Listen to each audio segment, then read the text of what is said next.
Good morning guys! Ayan po nandito na naman tayo sa bukid medyo maganda ang panahon. Kahapon po ay malakas ang ulan. Ngayon naman po ay okay naman ang panahon. Mamaya ay uulan ulit. Flex ko po sa inyo, ipakita ang napakahaba nating patola. Tingnan nyo po Super haba ang patolang ere. Wala ka mo nakakita ng ganyan patola. Napakahaba po tingnan ninyo. Ayan Nakikita nyo po ba? Ayan. Tapos eto tingnan niyo napakahaba ng patola. Ay patola dito sa bukid.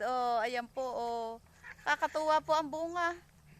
Pangalawa na po yung mahabang patola ng aming nakita dito sa aming pinagtanim na ito Ayan po.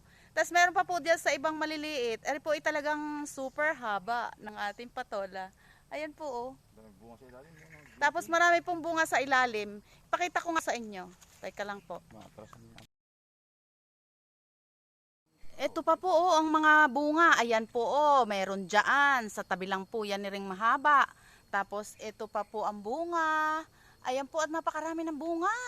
Eri pa po. Ayan. Meron pa po din sa kabila. Tayo po'y lumibot at ng ating makita.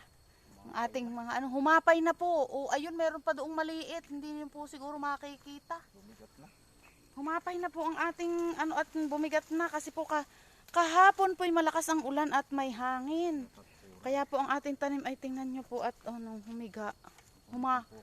Humilig. Hindi pa naman po nahiga. Nahilig. Ayan po Maganda na po. At napakarami ng bunga sobrang haba. Ay eri po ang haba Yan ang ating mahabang patola. Ayan po Tapos mamaya po ipasyal ko kayo doon sa ating ibang mga tanim doon. Ayun. Kami po magbibisita muna ng tanim bago po kami magawa ng aming gawain. Ito na guys. Ito na ang patola Napakahaba